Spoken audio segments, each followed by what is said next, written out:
Je vous remercie toutes et tous de votre présence, déjà pour ce début d'après-midi à 14 h, un petit peu plus à 14h10, en ce samedi 24 mai. Voilà. En ce samedi 24 mai, je suis très content de pouvoir voir qu'un certain nombre de citoyens nous ont accompagnés. Vous pouvez voir ici aujourd'hui que nous avons un certain nombre d'élus qui sont mobilisés. Vous pouvez voir également, mesdames, messieurs, les citoyens de la ville de Fleuranges, que nous avons aussi des directeurs de service ou des responsables de pôle de la municipalité qui peuvent être compétents dans les sujets des ateliers qui vont nous occuper aujourd'hui. Alors, je vais essayer de limiter mon propos introductif à trois choses. La première des choses, c'est vous expliquer le principe. Principe d'Imagine Fleuranges.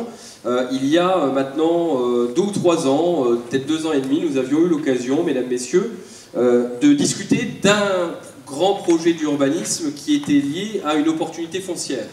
Une opportunité foncière qui se développait au fur et à mesure de nos discussions.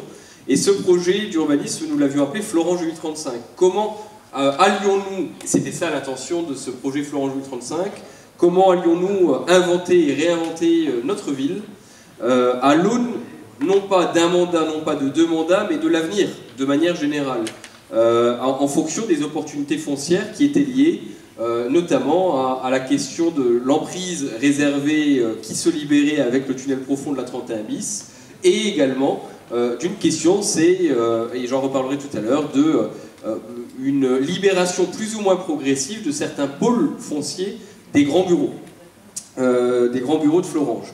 Nous avons considéré effectivement avec les élus qu'il était important de laisser un temps d'échange.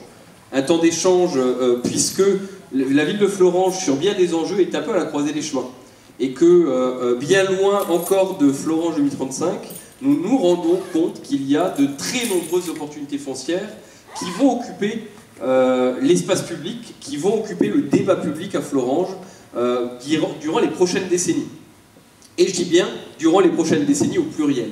Et qu'effectivement, à Fleuranges, nous avons identifié un certain nombre d'enjeux à discuter, de zones à enjeux à discuter, et nous avons voulu en discuter à travers un temps de respiration citoyen qui se fait sur 2 volets. Évidemment, l'intervention et l'information donnée par ce hors-série qui a été fait du magazine communal qui permettait et qui était nommé Imagine Fleuranges, et de cette grande opération que nous amenons et que nous appelons Imagine Fleuranges, opération qui a une vocation, comme son nom l'indique, c'est de travailler avec le citoyen de la ville de Fleuranges sur comment devons-nous imaginer Fleuranges demain, selon les différents enjeux et selon les différentes problématiques qui imposent demain, après-demain, effectivement de construire, j'allais dire, la cité de manière générale et de la manière la plus conceptualisée possible. Et c'est pourquoi nous avons choisi, en plus de l'information, en plus de la discussion autour de cette zone à enjeu, la mise en place d'ateliers au pluriel. Et c'est le but de cet après-midi, de vous permettre, mesdames, messieurs, de pouvoir discuter, de pouvoir tracer une feuille de route ensemble sur ce qu'il faudrait faire, de ce qu'il serait important d'envisager pour pouvoir imaginer Fleuranges demain. Et quand je dis imaginer, c'est pas construire. Quand je dis imaginer, c'est tout simplement conceptualiser le Fleuranges de demain à partir du moment où l'ensemble des opportunités foncières que nous allons évoquer, premièrement, sont des faits. C'est-à-dire que, quoi qu'il arrive, nous devons nous interroger sur elles. Et deuxièmement, à partir du moment où il n'y a rien qui est fait. C'est-à-dire que nous en sommes au stade, tout simplement, de la réalisation qu'il va y avoir ces opportunités foncières à réfléchir ensemble, et de savoir comment nous allons devoir réfléchir la politique d'urbanisme avec un grand U. Et c'est pourquoi nous avons choisi ces 3 ateliers. Alors vous allez avoir un premier atelier qui est dédié au patrimoine, de savoir quels sont les éléments de patrimoine dans Fleuranges, quels sont les éléments de patrimoine bâti, quels sont les éléments de patrimoine naturel, quel est l'héritage de la ville de Fleuranges que nous avons à faire vivre et à garder, à conceptualiser au sein d'une ville comme la ville de Fleuranges, avec sa nature, avec son histoire. Et dans le cadre de cette grande reconstruction liée à ces opportunités foncières, ben voilà, qu'est-ce qu'il y a de la valeur dans ce patrimoine? La deuxième chose, c'est évidemment la question du cadre de vie. C'est un des débats les plus lancinants et brûlants de toutes nos discussions, et qui faisait déjà l'objet de nos discussions avec Florange 2035, puisque effectivement il y avait des propositions d'aménagement dans les zones à enjeu de Florange 2035 sur des aménagements de cadre de vie, ou des aménagements de parcs, ou de parcs urbains, ou des choses comme ça. Aujourd'hui, nous ouvrons ce débat autour du cadre de vie. Qu'est-ce qui doit faire partie de cette notion de cadre de vie? Qu'est-ce qui doit être réalisé pour améliorer le cadre de vie dans notre ville? Et qu'est-ce qui doit être anticipé dans l'ensemble de ces zones en jeu? Enfin, nous avons le sujet infrastructure et équipement. Et j'entends, quand je dis infrastructure et équipement, ça veut dire effectivement la notion des services à la population. C'est effectivement, il n'y a pas de ville et de politique d'urbanisme si nous n'avons pas à anticiper derrière les services à la population que nous avons à améliorer, à anticiper, à construire avec l'évolution de la ville. Et c'est effectivement le dernier pôle de ce dernier atelier que nous aurons à faire vivre. Je rajouterai également que nous avons donc identifié plusieurs zones à enjeu que je tiens à rappeler en préalable. Ce sont des zones à enjeu qui, au fur et à mesure de nos discussions de ces dernières années, sont apparues comme des zones à enjeu assez évidentes. Alors la première, c'est une zone à enjeu, mais qui est, j'allais dire, très présente aujourd'hui dans l'actualité de la ville, qui est une zone, j'allais dire, qui est plutôt sur une question d'avenir de court terme, plus que de long terme. C'est évidemment l'avenue de Lorraine. Je pense qu'on voit effectivement qu'elle est au cœur de tous les enjeux depuis plusieurs années. C'est effectivement quel centre-ville pour demain dans cette ville de Florange, autour des différents équipements publics, des équipements commerciaux.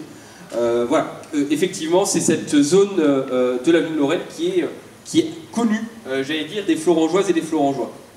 La deuxième zone à enjeu, qui est une zone à enjeu de moyen terme, c'est évidemment la zone à enjeu qui est celle de la centrale, avec effectivement le déplacement du dépôt de la centrale, qui doit se faire et qui doit commencer à partir de la fin de l'année de cette année. Nous avons à travailler ensemble sur l'avenir de tout ce quartier de la centrale, parce que c'est à peu près 4 à 5 hectares autour de ce grand réaménagement de voirie qui est en discussion et qui doit être réinventé, qui doit se réinventer et qui doit se travailler. Et aujourd'hui, il n'y a qu'un des 4 points du carrefour qui connaît un permis de construire. Tout le reste est encore à réinventer, est encore à être restructuré et est au cœur de toutes les discussions. La zone numéro 3 est une zone qui est en discussion de moyen long terme. C'est toute la zone sud des Manges, sud de la rue du Moulin Saint-Pierre.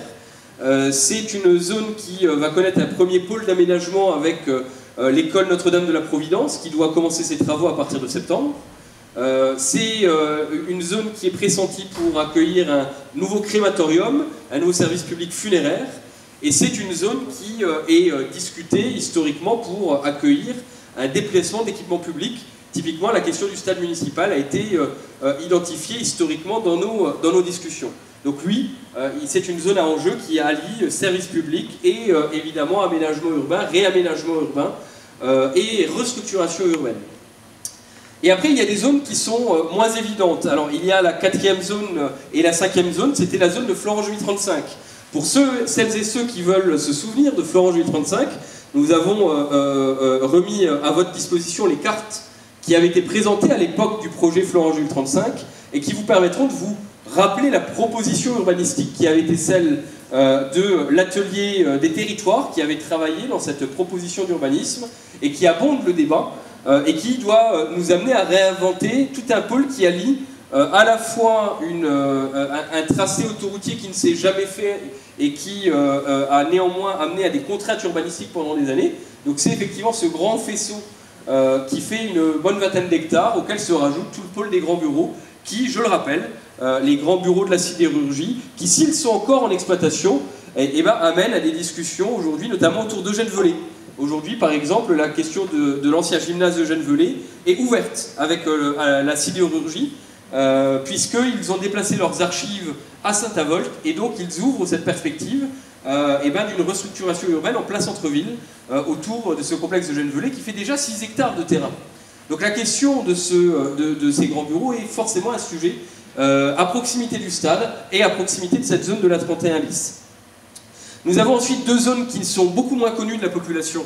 C'est des zones périphériques. La zone numéro 6, c'est la zone de la Coquerie. C'est plus d'une centaine d'hectares. Et là, nous avons aujourd'hui un débat qui est nécessaire avec la population. Comment réinventer l'avenir de Florange sur ces périphéries? Comment réinventer l'avenir de Florange sur cette Coquerie, sur les proximités urbaines de la Coquerie, sur la Coquerie elle-même, en termes de développement économique, en termes d'aménagement du territoire, en termes de restructuration de voirie. Et nous avons la zone 7, la zone du Breuil. La zone du Breuil, c'est une zone d'industrie et de friche. Une zone qui allie une zone en vieille tôle froissée, mais en même temps des pépites industrielles qui se sont installées. C'est une zone qui va potentiellement se mixer entre artisanat, commerce et habitat peut-être, qui est à proximité du complexe de Bettange, qui est à la bordure entre Terville et Florange, et donc de nombreux enjeux aujourd'hui se juxtaposent autour de cette zone du Breuil, de la partie haute de la zone du Breuil, autour de l'allée des Marronniers, et effectivement on voit bien que là encore nous avons pas loin d'une centaine d'hectares dont la question se pose ouvertement dans le cadre des débats que nous avons déjà aujourd'hui avec quelques interlocuteurs comme la préfecture, comme la communauté d'agglomération du Val-de-Fensch, le schéma de cohérence territoriale. Et donc c'est là où nous voulions ouvrir le débat et intégrer cette zone dans ces grands ateliers. Je finirai simplement en rappelant quelques règles, et après je passerai la parole pour le début des ateliers. Rappeler quelques règles. Cet atelier est bien un atelier de construction citoyen, et la parole est libre.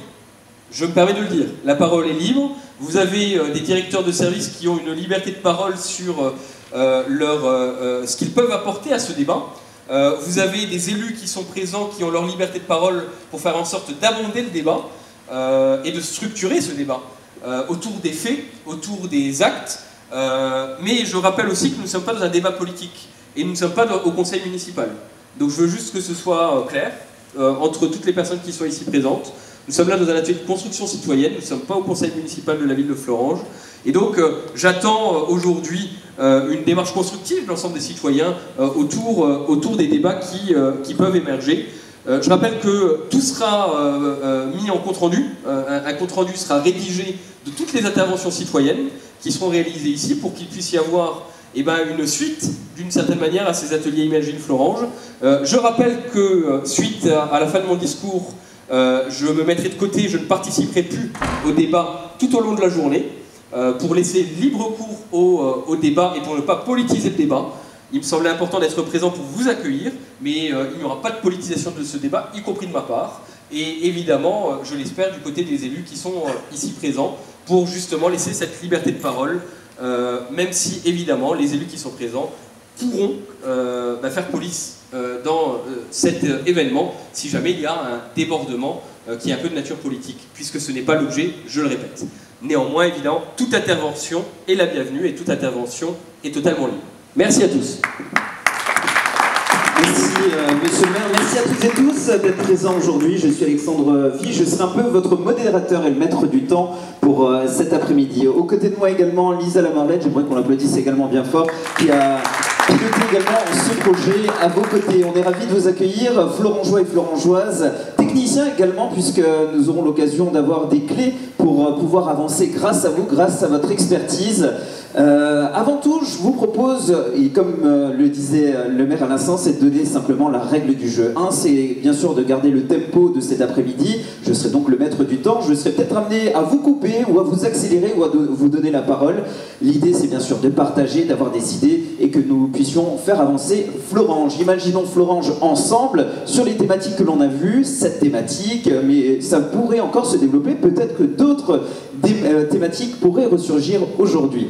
Comme le disait Monsieur le maire, pas de politique, vous l'avez bien compris, on ne partira pas dans des débats, on sera uniquement dans de l'échange, dans la prise d'idées et dans l'avance de ce projet Imagine Florange. Alors,